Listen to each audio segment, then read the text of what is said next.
The Lagos State Independent Electoral Commission is gearing up for the next local government elections. The Commission has commenced an inspection of its offices and facilities in the 57 local government and local council development areas of the state. It says it is part of the pre-election activities to make the offices conducive for officers and enhance the performance of its officers. The Ayobo-Ikpaja Local Council Development Area is the first point of call for officials of the Lagos State Independent Electoral Commission. The chairman, a former chief judge of Lagos State, retired Justice Ayotunde Phillips, has on her entourage 6 commissioners, directors and heads of department of the commission. The visit to the council area is prompted on the need to take stock and assess the state of its offices at the local government level. Unlike other offices within the council, the one small-sized room provided for the electoral officers does not seem comfortable, and there is no adequate provision for a storage facility. From Ayobo-Ikpaja, officials of the commission visit Agbado Okeodo Local Government Development Area. It's a similar situation as the first: inadequate office space and furniture. However, it's a different situation at the Orile Agege Council Development Area. The electoral office is located within a newly built office complex, but necessary office furniture are inadequate. The chairman of the commission explains her findings from the visits and her plans going forward. We are particular that the office space is convenient, is comfortable, is easily accessible, and above all that we have adequate storage for election materials. We're writing letters to all the sole administrators that we've been to so far to tell them exactly what we want, and we'll follow up and see what happens.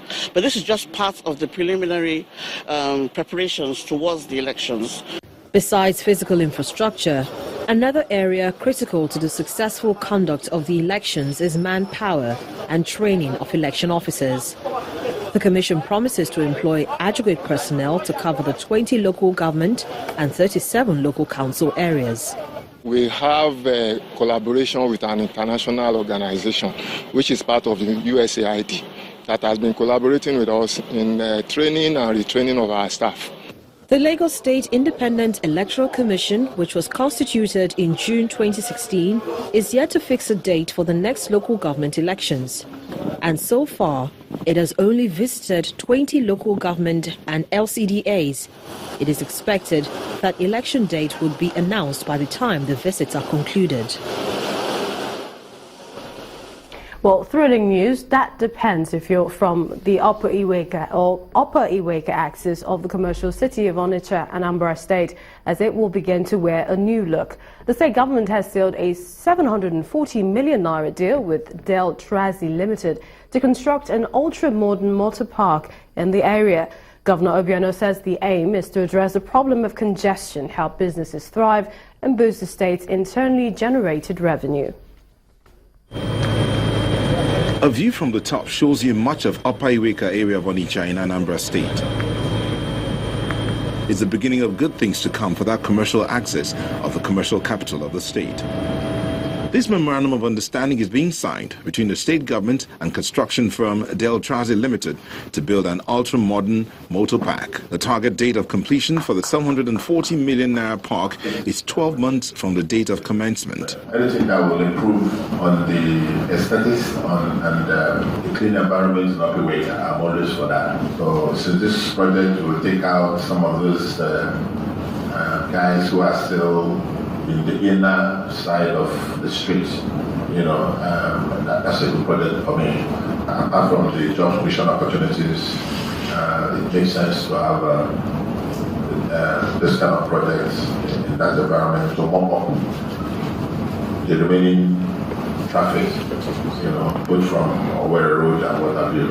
Facilities at the 120 vehicle capacity park will include a hotel, a multi-purpose hall, a banking hall, canteen and sanitary facilities. The chairman of Anambra State Investment Promotion and Protection Agency gives financial details of the project.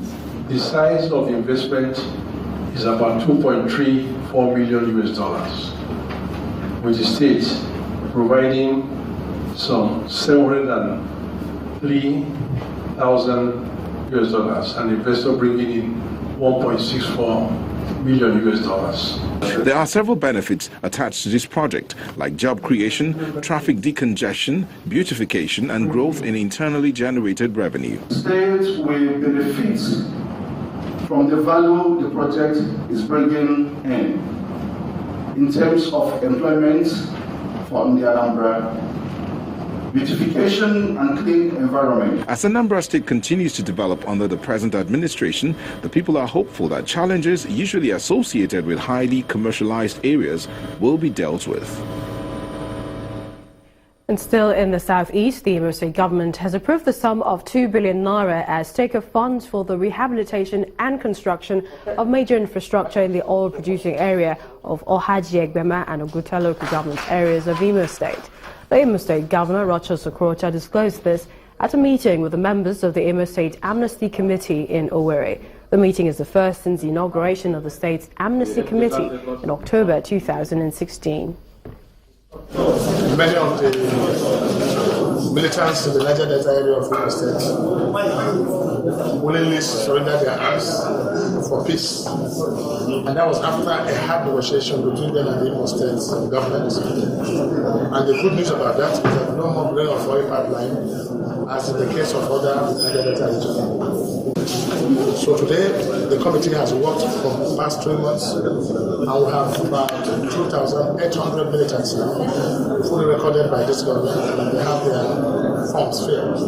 And the challenge we have now is that what do we do based on their station, what they're asking for. And they're asking that they want all their schools in the area modeled and built, health centers working, their road network, water, power. That's what we've agreed to do. And the Imo State government have given a take-off fund of 2 billion naira to go and start those projects. So they see the sources on the start of government. For the head of militants also, to be able to sort them out and support them financially to start doing something. And that's news across Nigeria at this time. Many thanks for watching. I'm Millicent Nwaka.